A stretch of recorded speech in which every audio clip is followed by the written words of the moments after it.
was a dream? These incomparably vivid cries were a dream. No. No, they weren't. これは夢じゃない。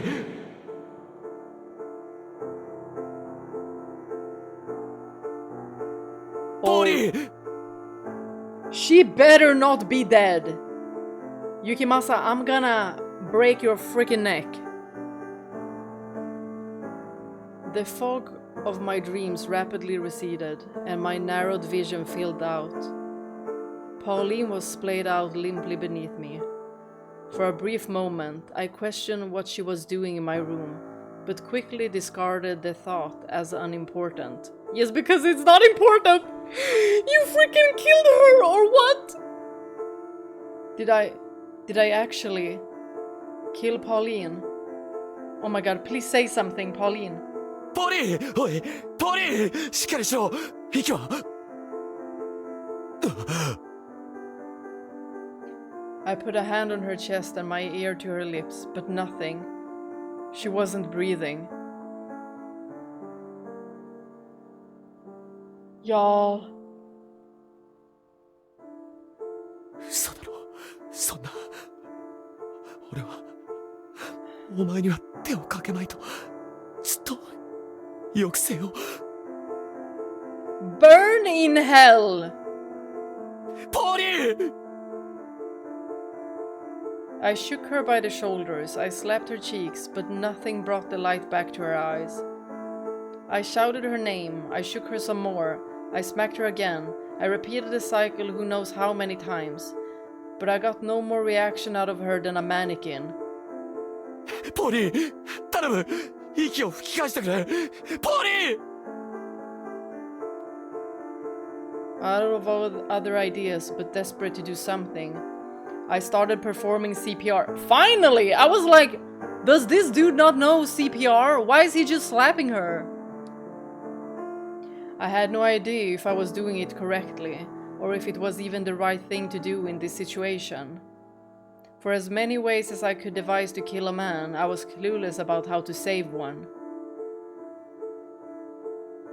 But I couldn't just sit around and do nothing. Hands that only ever brought pain were now trying to reverse it. Fingers that knew only the taste of blood now sought to imbue life. How very Shakespeare! And I was painfully aware of the irony, when these same hands had squeezed the life out of her in the first place. I blew air into her dozens of times, but Pauline's body remained limp. Sweat dripped from my forehead onto her ghostly white cheeks. With each new attempt to resuscitate her, the bed beneath us creaked like a screeching banshee. Pauline. Pauline. I shouted her name. I pressed the heel of my hand into her breast. I blew into her mouth. I had been going in circles for who knows how long, but her eyes remained murky and grey. Her mouth hung faintly open, but no sound slipped through her lips. Neither her voice calling my name, nor the wisp of her breath. Oh my gosh, please let her wake up! This was the moment I had so dearly longed for, yet all I felt was maddening despair. I had destroyed her once again. I had killed her yet again. I had failed to uphold my vow. Failed to protect the one person I needed most. The one person who should have lived. This was proof I would never change. That I would always be a savage, bloodthirsty beast. No, even beast was too good for me. I was no more than a lowly fiend. It didn't matter how many tries you gave me. I would always travel down the same path. I should have distanced myself from her before it reached this point. Pushed her away. At least then, she would be able to live in peace, as she wished. I should have never let her get in.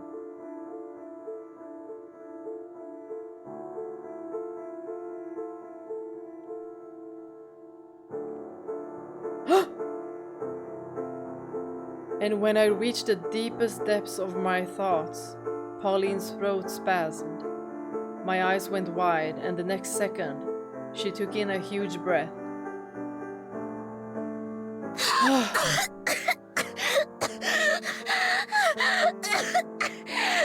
Oh my gosh. Y'all, she survived! Oh my god, these were some long ass minutes. A glimmer had begun to return to her eyes. Pauline!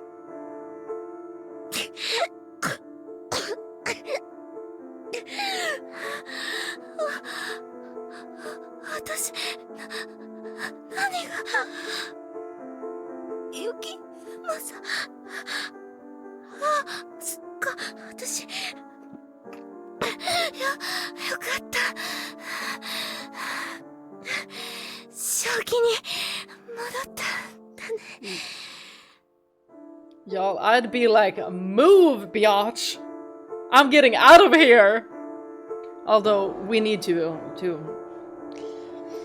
probably, you know, get back on our feet.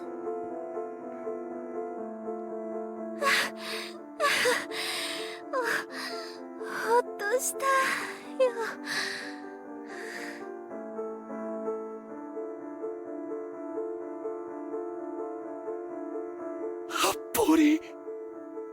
すまない。痛い思いをさせてしまって、本当にすまない。Unforgivable. でも、ほら、生きているし、大丈夫だよ。It's not water under the bridge!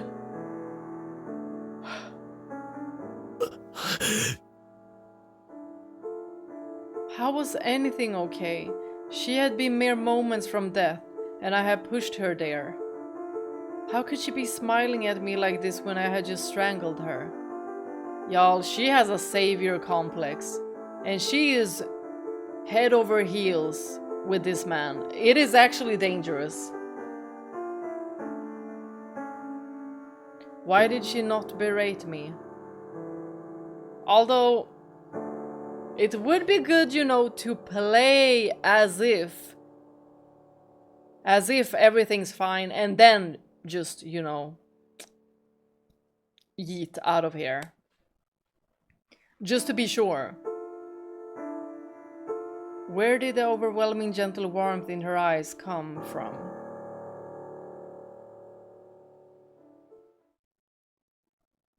Pauline took a few minutes to catch her breath and collect herself, for which I sat and waited in silence. The only sound in the night was the rhythmic ticking of the second hand. She didn't make eye contact with me, and I obviously couldn't look her in the eyes, so time simply flowed like molasses between us. After what felt like forever, she let out a strained, "I'm all right now."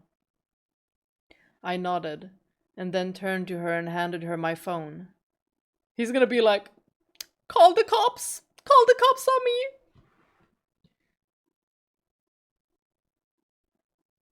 警察を呼んでくれ。そして俺を突き出せ。俺はお前に何を言われても事実だと認める。I have a better idea. How about you yeet yourself out of the window? This wasn't the first floor, was it?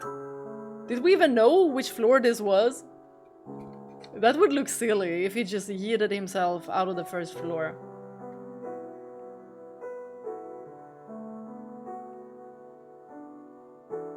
Her eyes went wide. You're too good for him, Pauline. He's shit. But the confusion only lasted a few seconds, and her face quickly twisted into a grimace. She wasn't a child. She knew good and well what I had done. That I had attempted to murder her. We were assailant and victim. Don't take him back. その前にちゃんと聞かせてほしいな。あなたのことを。私、ちゃんと知りたいの。Actually, this is not the moment to even be understanding. Like, you don't need to understand a murderer. 俺に殺されかけたのに話がしたいって。お前正気か？ Pauline! You might have some screws loose. そうだよ。だって納得したいもの。私を嫌いで殺したかったっていうなら話は別だけど、そうじゃないんだよね。Yeah, whatever the reason, girl, just run. Just run.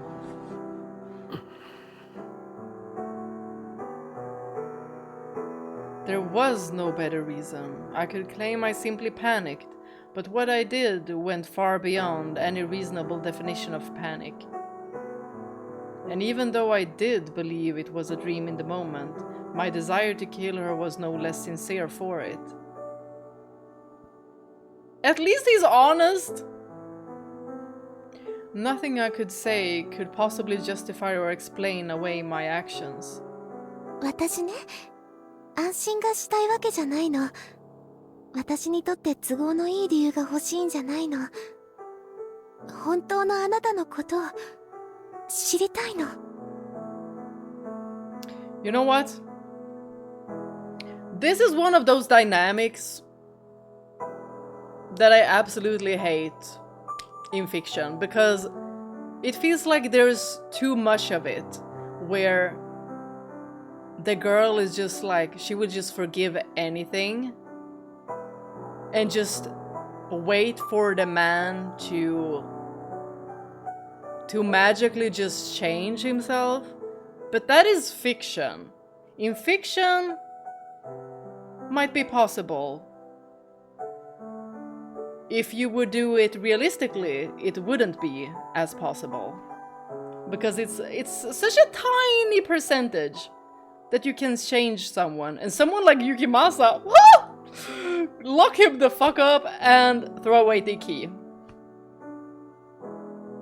Her words cut off my train of thought. It was beginning to sound like she knew that the man I was around her was a mere facade. She looked me straight in the eyes. Her gaze was unflinching, determined. Are you serious? Do you really want to see what lies beneath the mask? Are you really prepared to cross that line? 大丈夫。覚悟はできているつもりだよ。だから、教えて。She's way too understanding and naive. I still love you though, Pauline. Are you absolutely sure about this, Pauline? Are you sure you want to shatter the illusion of me being a respectable boyfriend? そうか。わかった。それなら俺も腹をくくって正直に話す。何もかも洗いざらいに俺の醜い本質のすべてを。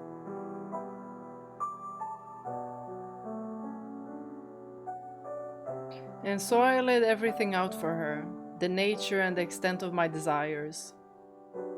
That I have been deeply enamored with others' pain since I was a child. That anyone I interacted with, I was constantly imagining them dying. I'd be like, how the fuck do I get out of here? That I had not yet killed anyone, but I had done everything short of it. I told her where I had been this evening, and that it was something I did regularly. That was his business. And finally, I confessed to fantasizing about killing her too. She sat and listened quietly the entire time. Her only reaction was to occasionally grimace. My whole life, I'd reveled in causing others pain. But seeing her so emotionally devastated, I felt the pang of regret for the first time in my life. だからお前は俺を通報するべきなんだ。これ以上お前自身が傷つかないためにも。 She's not gonna do it. She's gonna feel bad for him and she's gonna want to save him. She's gonna want to be his chains.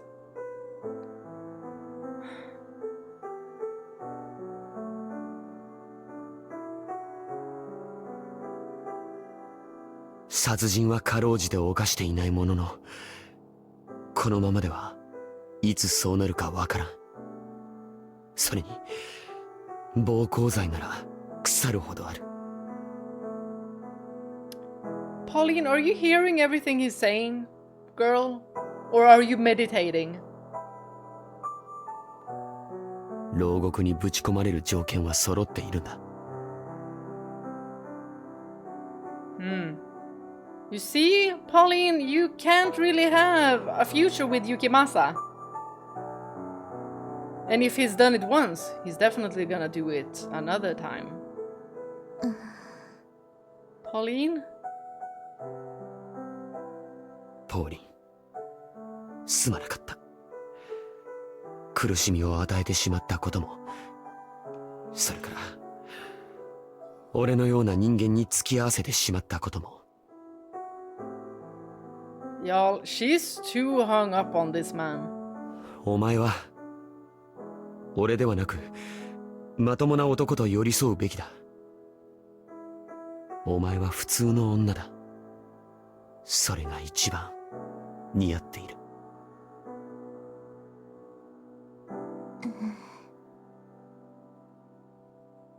お前の手では通報できないというのなら、俺は自首する。だから、ポーリン。Don't feel bad for him. Don't feel bad for him.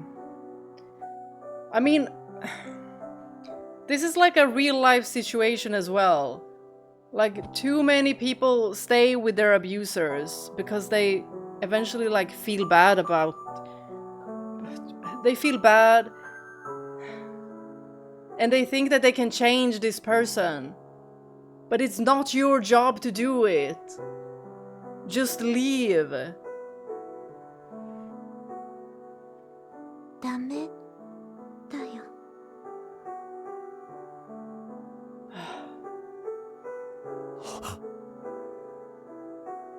Yukimasa, do us all a favor and just jump out of the window. 通報もしないし、自首をするのもダメ。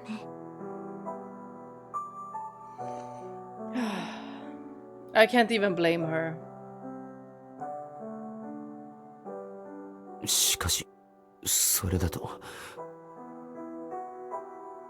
どうして今まで自首しようなんて思わなかったのに、今になってそんな決断をしたの？私を殺しかけたから？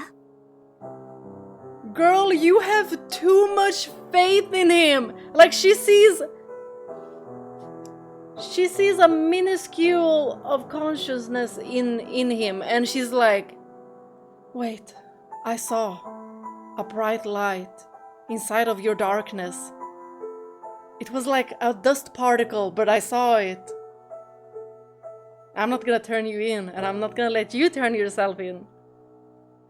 Pauline, no! あなたにとって私って結構大切な存在だったんだ。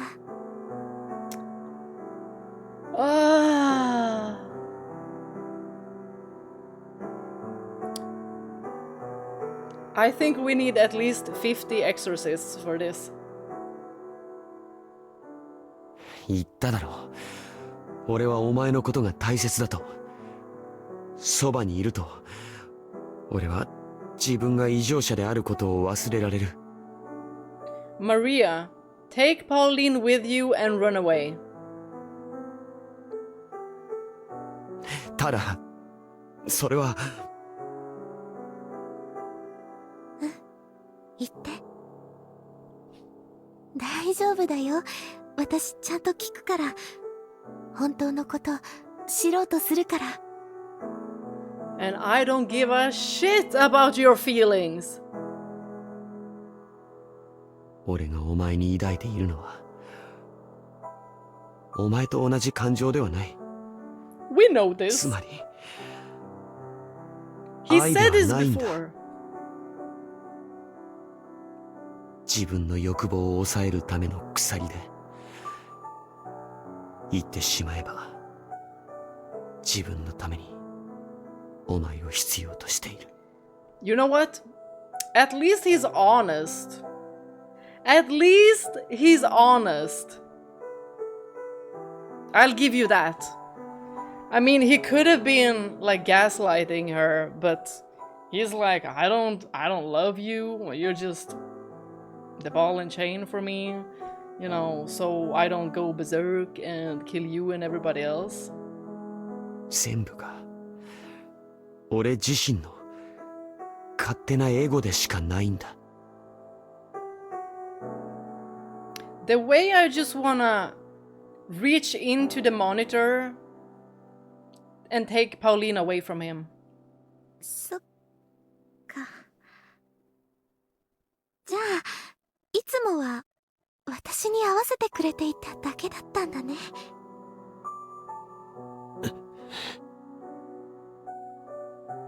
Her response was surprisingly cool-headed, considering I had just explicitly told her I didn't love her. But the smile she wore appeared to be on the verge of tears. だから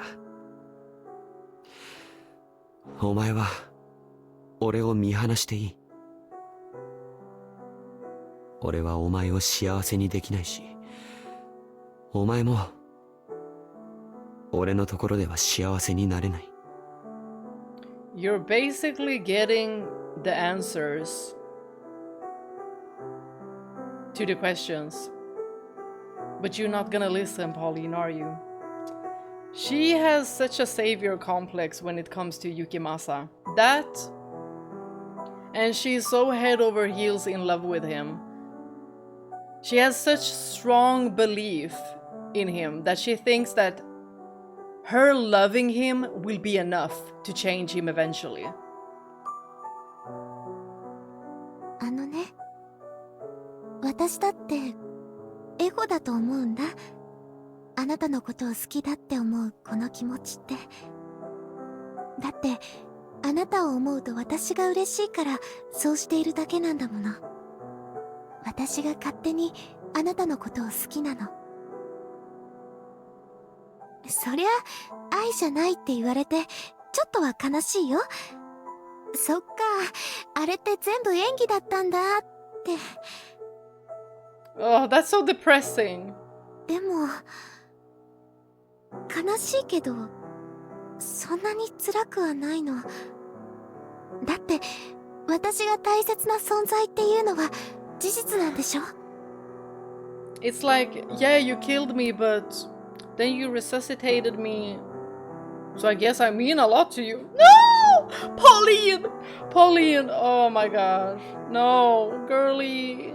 同じ感情じゃなくたって無関心じゃないならずっといいよ。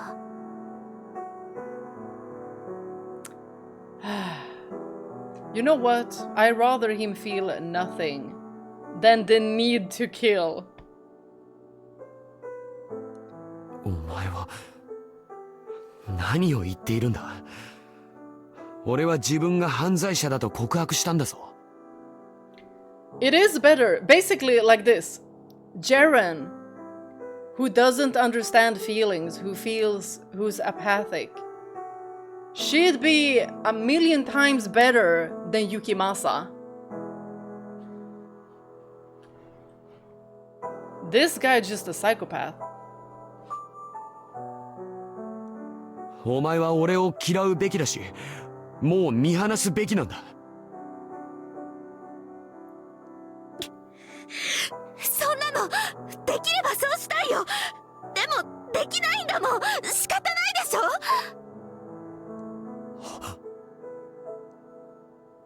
I let out a gasp at her sudden outburst. No, it probably wasn't sudden. She was just acting collected and could no longer keep it up. And how could I blame her? If anything, her reaction was still restrained for everything I'd done. さっきから何度も嫌いになろうって努力した。でも全然できないの。見捨てたいのに見捨てられないの。あなたがやったことは分かってる。でも警察になんて出せないし、言ってほしくもない。私だってすっごく悩んで困ってるんだよ。割り切れるような簡単な感情じゃないの。たった2ヶ月しか付き合っていないはずなのに、どうしてなの？ I would say that this is the perfect moment to say that you should think with your head instead of your heart. Most of the time. 自分が一番わからないよ。ポーリン、すまない。Surely there was something more appropriate I could say to her. But a trite, uninspired I'm sorry was the best I could manage.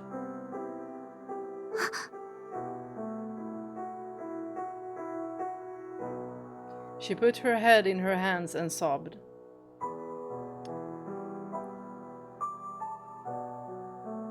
Like all of this, and Yukimasa is just standing here with this cunty pose.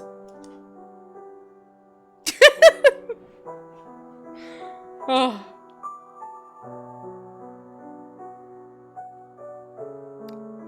These are some gigantic ants. I didn't even realize. Like, look at them.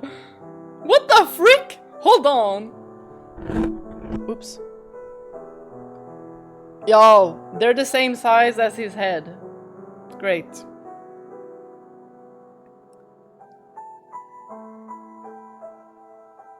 And then after some time, she looked up, wrapped her arms around me, and squeezed. Oh. 私考えたんだけど、あなたは喜びの感覚がずれているんだよね。I think that's an understatement. And it seems like your mind is made a little differently than others. Other than that, this... I love this. This looks super cute. I like how this is drawn.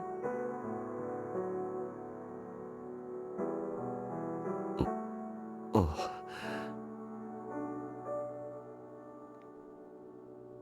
例えばね、私がワンちゃんを見て可愛いなって思ったり、素敵なお洋服を見てわーって喜んだり、そういう物事に対して嬉しいって思う気持ちが、あなたは人を傷つけることに向かっているんだよね。Oh my gosh! My camera, hold on. Hold on.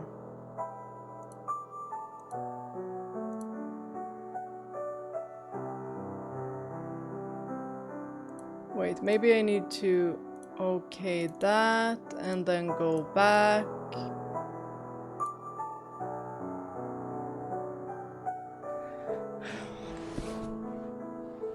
It's not the battery, it has a dummy battery. Hold on.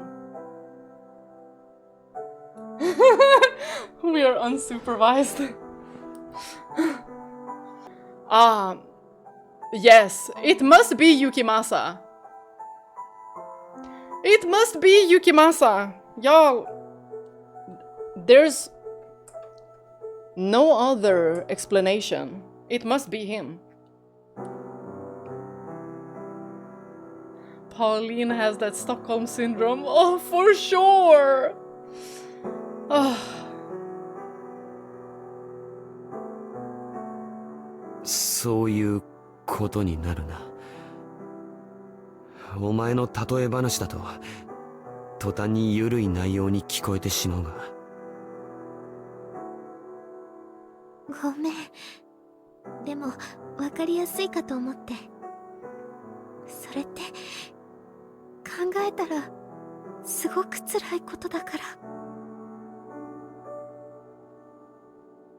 社会が認めてくれないことをどうしても欲しがってしまう。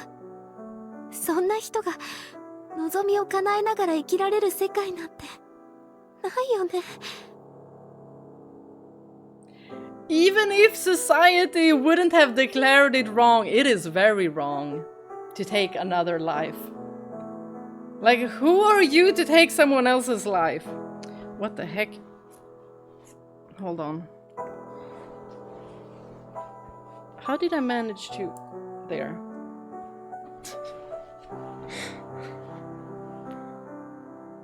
Yukimasa, you be doing everything to try and distract me. 一線を越えてしまうか、ずっと耐え続けるか。人の社会で生き続ける限り、その二択しかない。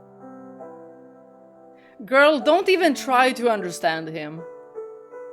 耐えながら生きていくのは辛いし、苦しいし、大変だよ。好きなことも隠し続けなければいけないし。Pauline! Do you know how unhinged you sound right now? It hurts not being able to share your interests with anyone. You know, murdering people, skewering them, disemboweling them, you know, cutting off some limbs, swimming in their blood, drinking their blood, eating their flesh. Those kinds of interests.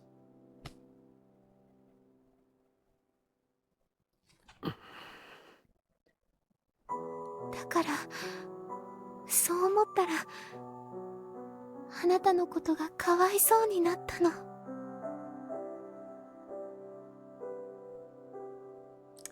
She has some serious savior complex going on here.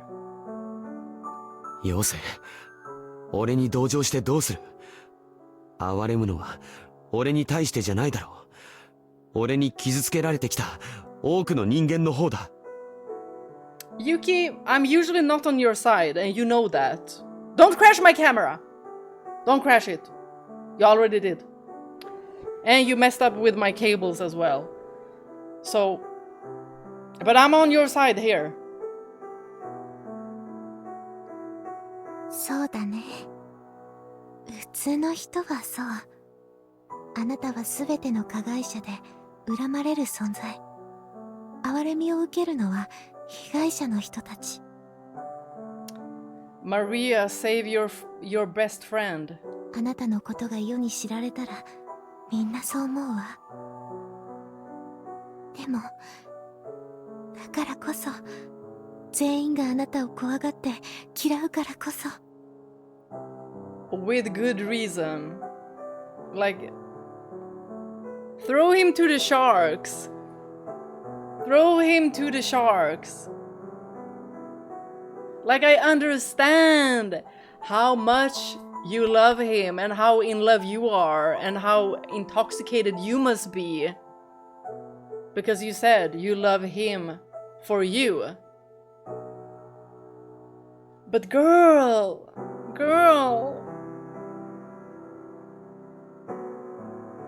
you're too naive. And right now, I think you have some screws loose.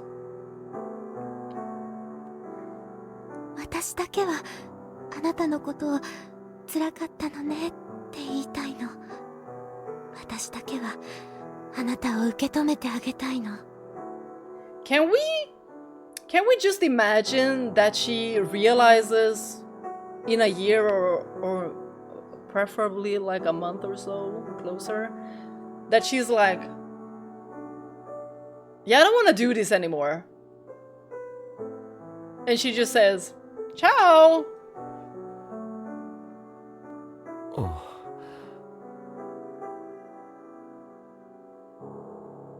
He knows he ain't shit.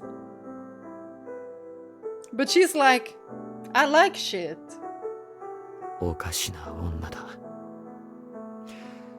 普通の女だと思い続けてきたが、撤回する。お前も相当頭のネジが飛んでいるよ。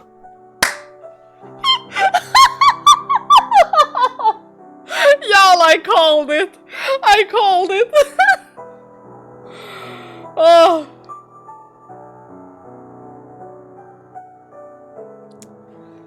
Ah.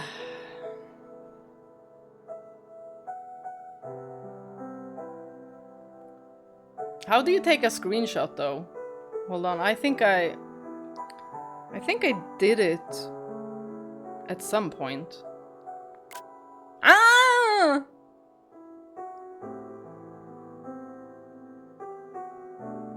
It's pretty, okay?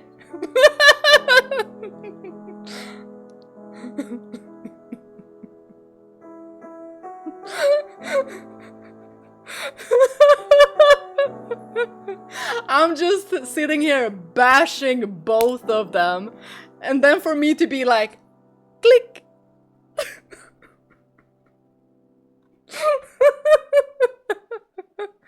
Capture the moment. Canon. Was it? Or was it something different?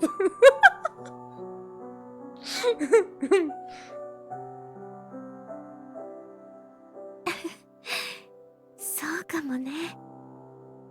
At least you know.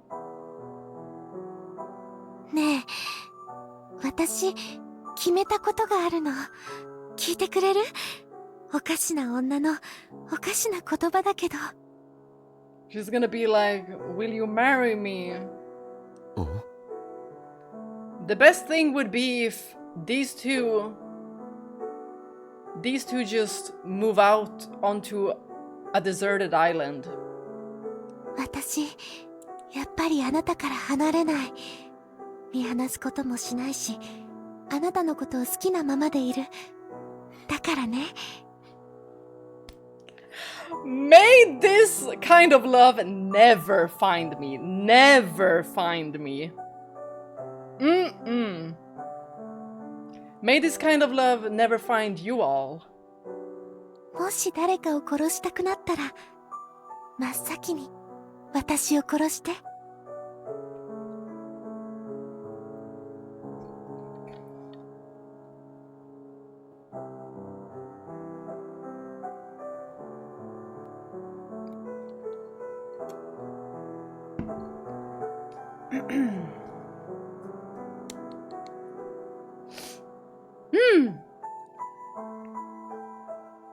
は？何を言っているんだ、ポーリン。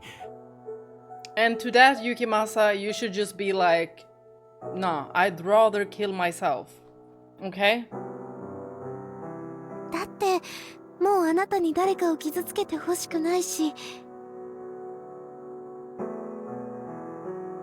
それに誰かを殺してしまって警察に捕まるあなたを見るくらいなら、自分が死んだ方がいいもの。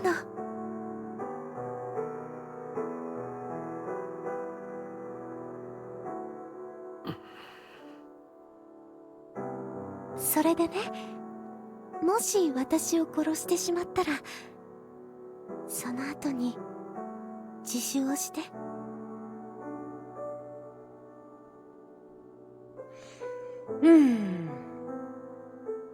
お前、本気で言っているのか？ That's what I'm thinking too. 冗談でこんなこと言わないよ。ねえ、あなたの衝動を止める鎖って私なんでしょ？ This is such a tragic relationship. The bar is in hell. それはそうだが。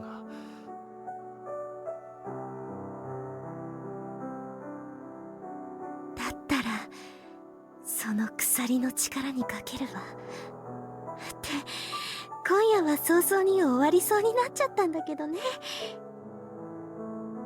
鎖を失ってしまったらあなたはもう落ちるしかない。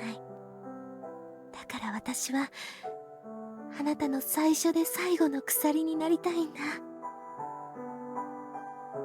私の他に鎖を作ってはダメ。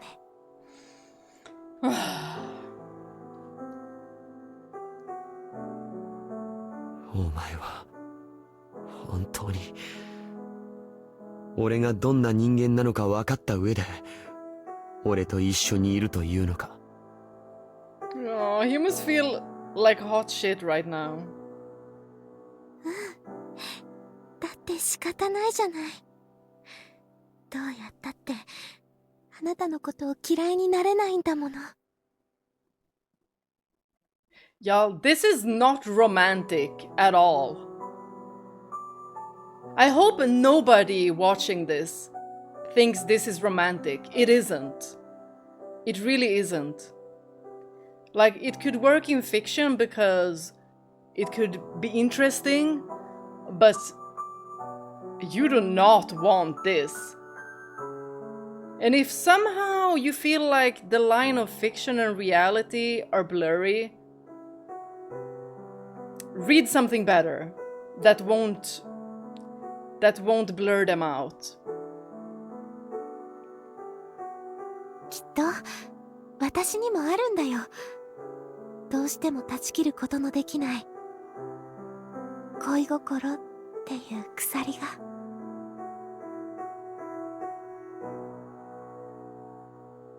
私は彼のことを咎めないことにした。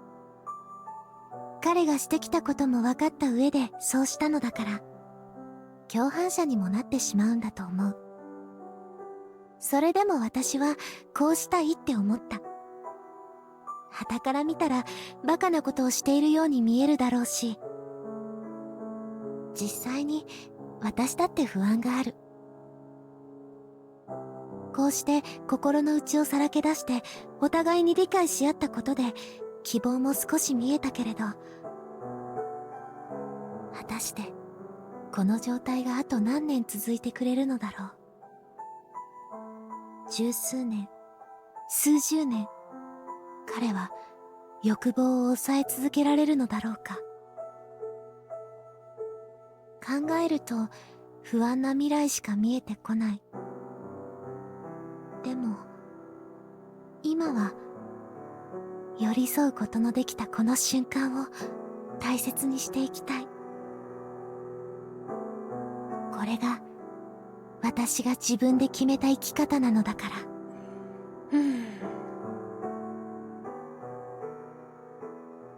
Never choose that for yourselves. おはよう、ゆきまさ。ねえ見て見て、キッチンを勝手に使ってベーコンエッグを作ってみたの。ちょっと焦げちゃったけど味は問題ないと思う。She's like, you can just scrape off the burnt part. おはよう、ポーリン。どうしたの？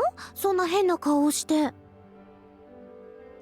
いや、ひょっとして昨日のことは夢だったのかと思ってね。And also maybe, what the frick are you doing here? Maybe that kind of look too. Like, why haven't you ran away? 夢じゃないよ。だからほら、早くシャワーを浴びてきて。あの後疲れて寝ちゃったけど、やっぱりその服は匂いがついてるし、よく。おう。昨日俺が不良を半殺しにしたこともちゃんと覚えている。本当に夢じゃないのか。しかしだとしたら切り替えが早すぎないか。どうしてこんなに明るく振る舞えるんだ。 I can answer that. She's in denial and very much in love. Rose-colored glasses. まあ暗い顔をされるよりずっといいな。ポーリーンが俺の本性を知った上で朝食を作っていると日常的な光景がひどく奇妙に見えるな。That must feel so weird. そうか。じゃあお言葉に甘えてシャワーを浴びてこようかな。あ、そうだ。あとね、もう一つ言いたいことがあるの。何かな。私の前では普通の態度でいいんだよ。つまり猫かぶらなくて平気ってこと。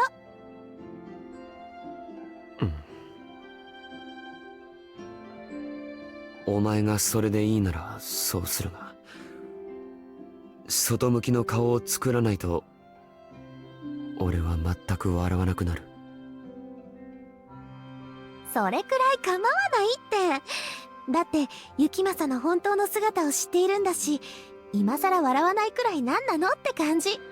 Oh, so depressing. それにぶっきらぼうでクールな雪政もかっこいいから好きだよ。Can we sprinkle in a little bit of Giselle and Michael so we get the romance back? The tee-hee, ha-ha, romantic happiness. そうか。それはどうも。昨日殺されかけたというのに明るく振る舞えるとは。ひょっとして彼女は俺より異常なのでは。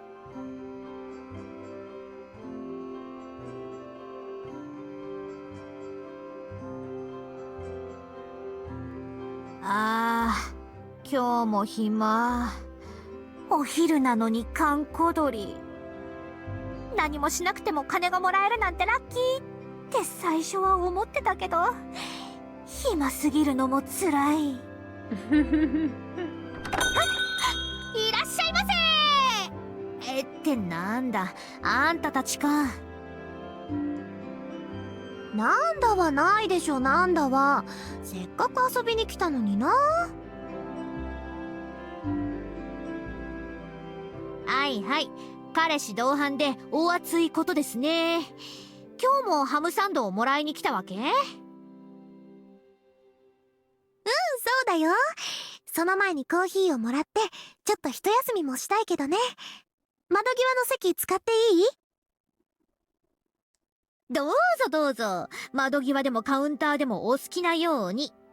テーブルの上に立って脱ぎながら踊ってもいいよ。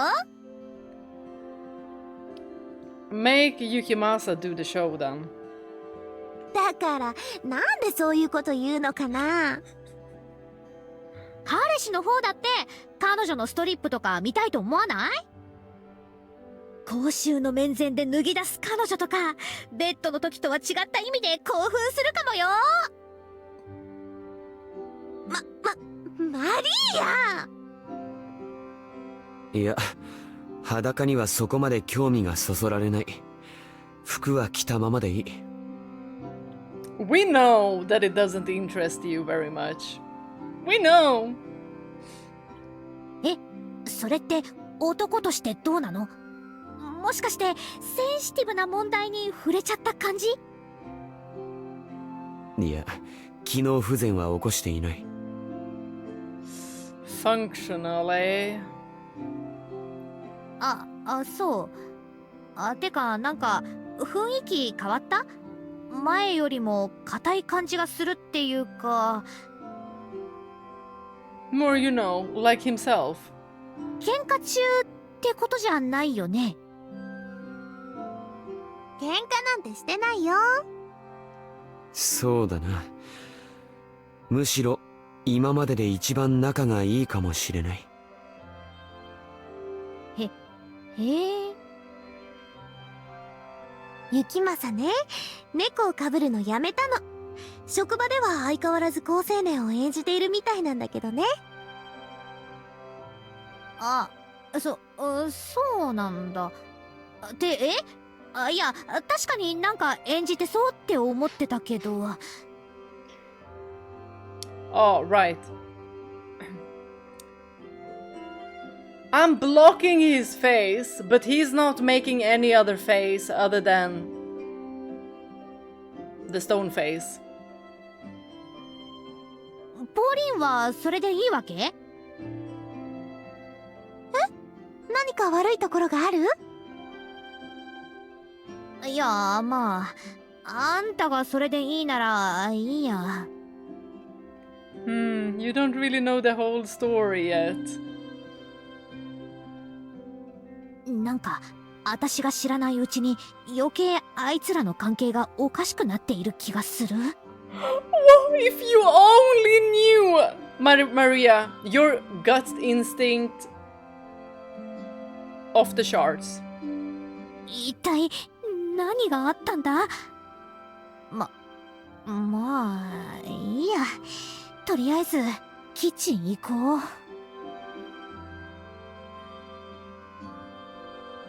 晴れてよかったね。今日はどうしよっか。前みたいにお散歩してもいいけど、映画を借りに行かない？構わないが、どんな映画を見るつもりなんだ？スプラッター映画とか。Pauline, are we really gonna... I don't think that is a good idea. You know, he might get ideas and a feeling. それ、見たいのか？ Well, at least his face changed. Maybe that was what she wanted. 全然見たくない。私たちは傍目から見たらどんなカップルに見えるんだろう。きっと普通の仲の良さそうな男女に見えるよね。We know better! 太陽の下を楽しそうに散歩することだってできるし、どこにでもいるカップルみたいにデートを楽しむことだってできる。でも私たちが繋いだ手には Our chains, right? 誰にも見えないHmm. 鎖が絡まっているんだ。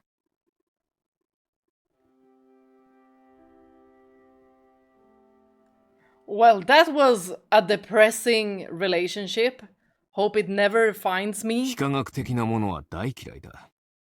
説明のつけようのない奇跡にはからくりがつきまとうもので、蓋を開ければ勘違いやインチキがほとんどだ。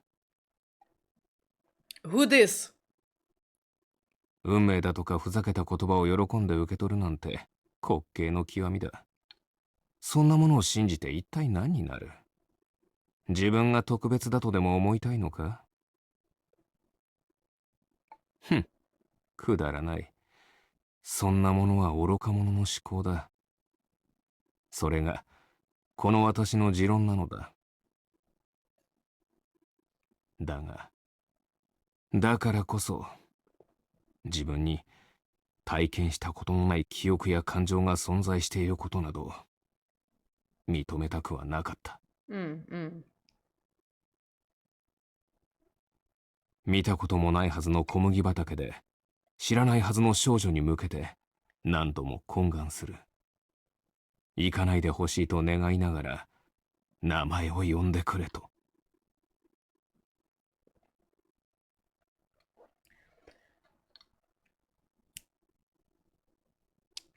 This is Jacopo! I wasn't expecting him to sound like a daddy. そんな夢をもう何度も見続けた。そして目が覚めた時には胸の奥が締め付けられるような息苦しさを覚える。それは切なさや喪失感でもあったが、あの世界への心からの憧れでもあった。とにかく一言では言い表せないありとあらゆる感情。けれど何より一番強い感情はあの少女がそばにいないのだという絶望感だった。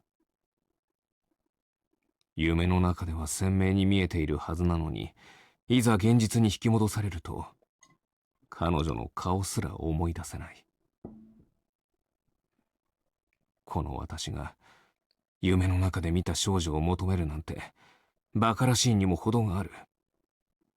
正気に戻ると自分を殴りたくなるくらいだ。あんなものはきっとストレスの産物なのだ。何かの間違いでしかないのだ。奇跡でもなければ運命でもない。だから早いところきれいさっぱり忘れてしまえと何度も自分に言い聞かせるのだが、心臓のもっと奥深い手の届かないどこかでもう一人の絶対に忘れてはならない記憶と感情だと、あの世界が存在したからこそ今お前はここに存在しているのだと。